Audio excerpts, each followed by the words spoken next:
देखिए, उपेंद्र जी के प्रति मेरी सहानुभूति है। हम लोगों से काफ़ी उम्र में कम है। हमने उनको पहली दफ़ा वो विधानसभा में चुन के आए, उस समय से हम देख रहे हैं। उनके इलाके में हमने मीटिंग वूटिंग भी किया है। अब पता नहीं क्या होता है, हम नहीं जानते हैं कि कहीं भी स्थिरता के साथ वो रह नहीं पाते हैं।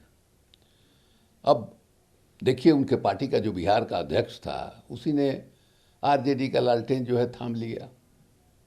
अब इसका क्या संदेश जाएगा लोगों के बीच में? आपको बसपा कह दे, मायावती कह दे कि मुख्यमंत्री बन जाइएगा, प्रधानमंत्री बन जाइएगा, उससे तो न कोई मुख्यमंत्री बनता है न प्रधानमंत्री बनता है। आपका ईगो जो है थोड़ा सेटिस्फाइड होता है कि मायावती हमको मुख्यमंत्री मान रही हैं, लेकिन जो मैसेज जनता के बीच में जाता है, आपके भी जो समर्थक हैं, आपको जो लोग वोट देते, उनके बीच में भी जो संदेश गया कि क्या है भाई, आपका प्रदेश अध्यक्ष चला गया, तो पार्टी के की जो विश्वसनीयता जो भी थोड़ी बहुत उन्होंने मेहनत करके बनाई थी, वो विश्वसनीयता तो खत्म हो गई। इसलिए मुख्यमंत्री की उनको बनाए मायावती जी या प्रधानमंत्री बनाए, उसका कोई अर्थ नहीं है। चिराग पासवान निश्चित रूप से हमारी पार्टी के सीएम उम्मीदवार हैं, यह इसमें कोई संदेह नहीं है। शाहनवाज अहमद कैफी लोक जनशक्ति पार्टी के राष्ट्रीय महासचिव ने यह बात कही है। देखिए, अभी इस खेल को तो हम समझ नहीं पा रहे हैं। इसमें कहीं कोई संदेह नहीं है कि चिराग जो है नीतीश कुमार के बिल्कुल खिलाफ हैं। लगातार पिछले काफ़ी दिनों से बिहार में जो स्थिति है, विकास का जो दावा है, उस विकास के दावा का पोल खोलते रहे हैं। उन्होंने जो राष्ट्रीय नेतृत्व है भारतीय जनता पार्टी का, उसको बताया है कि साहब इनके खिलाफ लोगों में गुस्सा है, इसका नुकसान जो है पूरे गठबंधन को भोगना पड़ेगा। और अभी तक मामला जो है तय नहीं हो पाया है। हालांकि पिछला जो मैंने चुनाव हुआ था विधानसभा का, जिसमें वो उनकी पार्टी लोजपा जो है भाजपा के साथ लड़ी थी, उसमें महज 2 सीट ही जीत पाए थे, जबकि 26 या 27 सीट इनको मिला था। लेकिन अभी जो सूत्रों के हवाले से मीडिया खबर बता रहा है कि उनको जो है 33 सीट और या 27 सीट या 2 माने विधान परिषद, ये सब ऑफर दिया जा रहा है।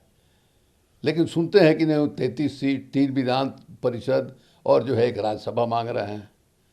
तो ये अपने से कर रहे हैं, भारतीय जनता पार्टी करा रही है। तो एक बार कहे कि साहब आप ठीक है, आप निकलिए गठबंधन से, कैबिनेट छोड़िए, बाहर जाइए, तो 1 मिनट में लाइन पर आ जाएंगे। लेकिन मैंने भाजपा में या नीतीश कुमार में आत्मविश्वास की कमी है, जिसकी वजह से इस तरह से लगातार आप पीछे हट रहे हैं और वो आगे बढ़ रहे हैं। अब देखिए, इन लोगों का अंदरूनी मामला है, कब तक सेटल होता है, सब लोग देखना चाहते हैं, देख रहे हैं इसकी ओर। बाबरी मस्जिद विध्वंस के मामले की पर फैसला जो है बुधवार को आने जा रहा है। लाल कृष्ण आडवाणी, मुरली मनोहर जोशी, कल्याण सिंह, उमा भारती, विनय कटियार सहित 32 लोग आरोपी हैं। देखिए, हमारी अपनी बात तो ये थी कि साहब इन लोगों ने को मान लेना चाहिए था कि बाबरी मस्जिद को उस जगह से हटाना ताकि राम मंदिर वहाँ बन सके, ये हम लोगों का एक सपना था। वो रोज़ सपना चरितार्थ हुआ। लाल कृष्ण आडवाणी पूरे देश में बाबरी मस्जिद को लक्ष्य बना रहे थे, मंदिर वहीं बनाएंगे। तो मंदिर तो उसी हालत में न बनता जब बाबरी मस्जिद टूट जाती। बाबरी मस्जिद टूट गई। अब वो कैसे कह सकते हैं कि हम निर्दोष हैं, या बाकी लोग भी कैसे कह सकते हैं कि हम निर्दोष हैं? अगर उनकी जगह पर अगर गांधी इस अभियान में होते तो उन्होंने कह दिया होता कि हाँ भाई, हमने हमने जनता का आह्वान किया था और उसी आह्वान का जवाब जो है जनता ने दिया, और जो सजा होता उसको भुगतते। लेकिन वो नैतिक बल, नैतिक साहस आडवाणी जी में और बाकी लोगों में नहीं है। तो यही फर्क है। गांधी इसीलिए इतिहास में अमर रहेंगे, और आडवाणी जी इस मामले में कम से कम कहे जाएंगे कि साहब, सजा के डर से इन्होंने अपने जीवन का जो एक परम लक्ष्य इन्होंने राम मंदिर बनाने का जो रखा था उसके लिए इन्होंने तिकड़म किया, माफ़ी मांगी कोर्ट से, कहा कि हम निर्दोष हैं, जबकि इनका परम लक्ष्य यही था कि मंदिर वहीं बनाएंगे। गिलगिट बल्टिस्तान में चुनाव होने जा रहा है। भारत ने पाकिस्तान से कहा है कि अवैध कब्जे को खाली क्षेत्र के तहत खाली क्षेत्र मैंने कर दें, खाली कर दें, क्षेत्र खाली कर दें। कहाँ चुनाव होना जरा? गिलगिट, पाक ऑक्युपाइड कश्मीर के गिलगिस्तान में, हाँ, गिलगिट और बाल्टिस्तान में, हाँ बाल्टिस्तान में। अब अभी तक वो डिस्प्यूटेड मामला है।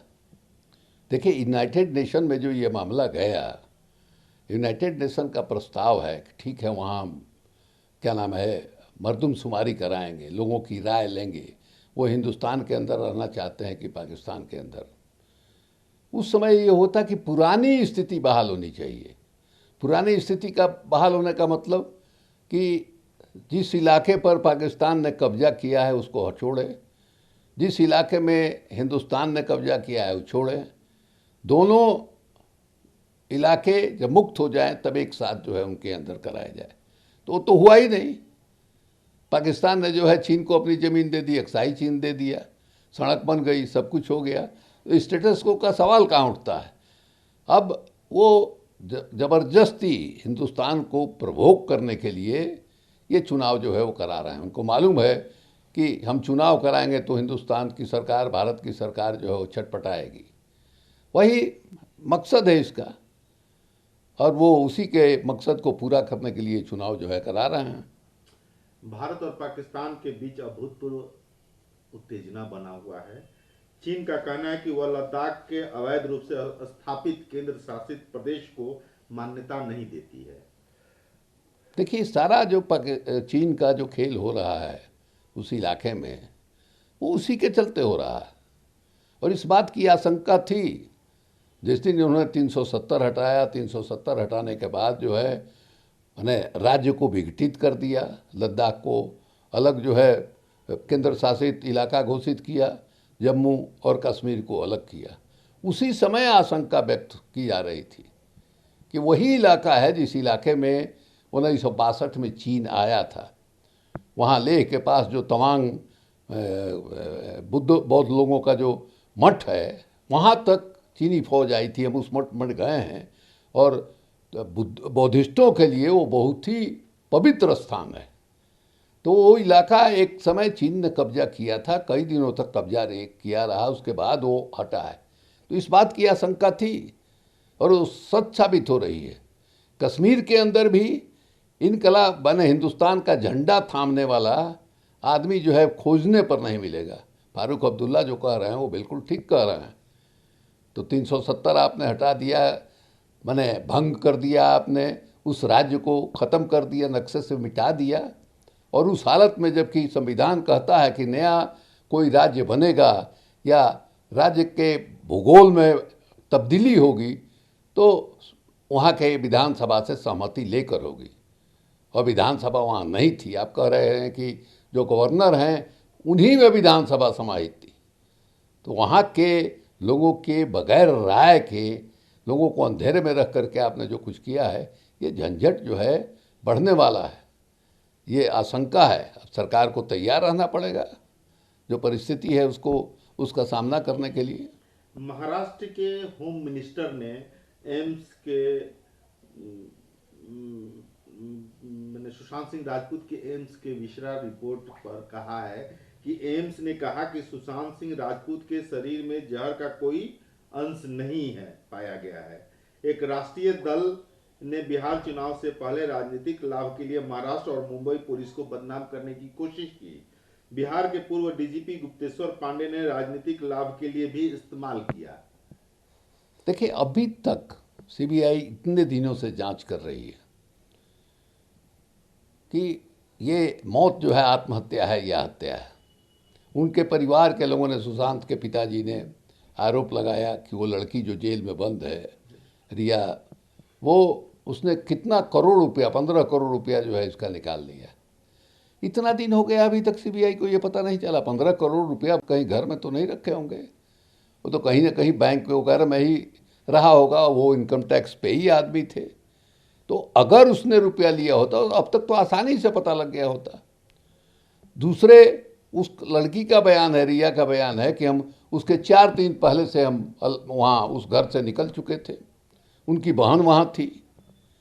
तो तीसरी बात ये कि जिस ढंग से ये भारत की सरकार की जो एजेंसी है, ये क्या नाम है, ड्रग वगैरह के एनसीबी, जिसके अस्थाना जी जो है उसके मुखिया हैं, वो माने गांजा, वो जो मैरिजुआना ऐसा चलाया जा रहा है, ड्रग ऐसा किया जा रहा है, वो गांजा जो है सुशांत सिंह पीते थे, ऐसा उस लड़की का कहना है। और उसके लिए उसने कुछ ग्राम, 59 ग्राम या 60 ग्राम, मैंने 12,000 रुपये में खरीदा, कार्ड से उसका पेमेंट किया, जेल में बंद है। तो सीबीआई जांच कर रही है उसके मौत के कारण का, और जांच हो रहा है ड्रग का, उस केस में जेल में है। तो ये तो कुछ समझ ही में नहीं आ रहा कि क्या हो रहा है। तो सुशांत सिंह का जो परिवार कह रहा है कि इसका डायरेक्शन जो है पता ही नहीं चल रहा, बिल्कुल सही बात है। सीबीआई कर क्या रही है? अभी तक कुछ भी उसने नहीं बताया है कि हाँ साहब ये लड़की जो है रुपया ले ली है, या कोई ऐसा एविडेंस मिल रहा है जिससे साबित हो कि उसने को किसी ने आत्महत्या के लिए प्रेरित किया, एबेट किया, वो भी नहीं पता चल रहा है। तो और दूसरे तरफ जो है इसमें कंगना राणौत, फलाना ठिकाना, ये सब जो है चल रहा है। बेरोजगारी खत्म, गरीबी खत्म, भूख खत्म, सरकार को ये सूट कर रहा है। और यहाँ नीतीश कुमार जो है वो कहते हैं ये किया वो किया, तो उसी काम के बदौलत में चुनाव लड़िए। सुशांत सिंह को सामने करके आप क्यों चुनाव लड़ रहे हैं? एबीपी न्यूज आपको रखे आगे।